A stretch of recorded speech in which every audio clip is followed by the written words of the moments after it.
حضرت حذیفہ یمانی، حذیفہ یمانی یہ جو اہل بیت کے قریبی ہیں، حضرت ذو الشہادتین خزیمہ ذو الشہادتین ہیں نا یہ لوگ ذہن میں، بچوں کے شاید ذہن میں نہیں ہے، وہ کہہ رہے ہیں کہ نہیں ہے ذہن میں، بتا دیں، بتاؤں پھر اب آپ لوگ زبردستی پڑھواتے ہیں یقین مانیں.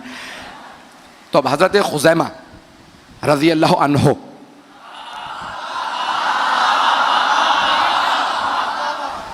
پیغمبر اسلام مدینے سے باہر گئے ہوئے تھے.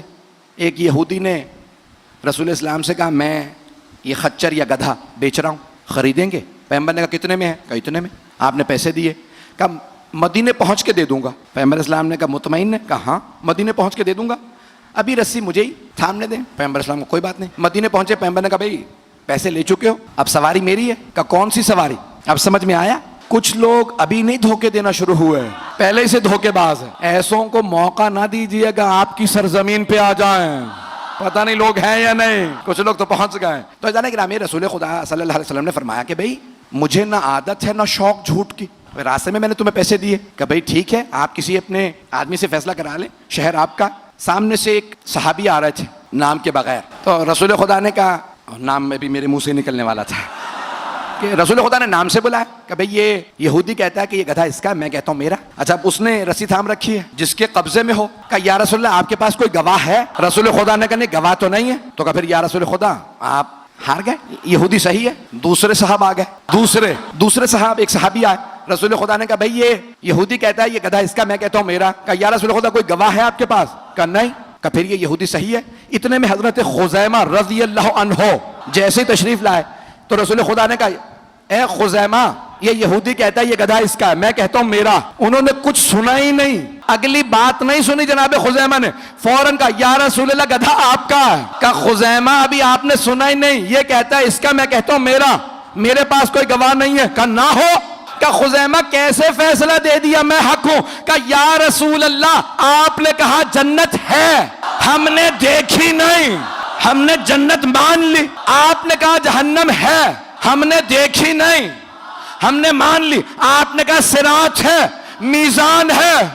جب بغیر دیکھے سب کچھ مان لیا تو جب آپ کہہ رہے ہیں کہ سواری آپ کی تو آپ کی. تو اب آپ نے فیصلہ دیا. رسول خدا نے کہا خزیمہ آج سے آپ ہیں ذو الشہادتین، نہیں ہے لوگ.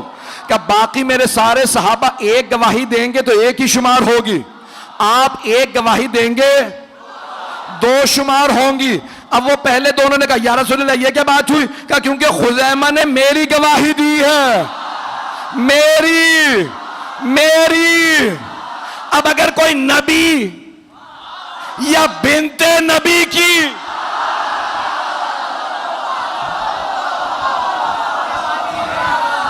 گواہی دے،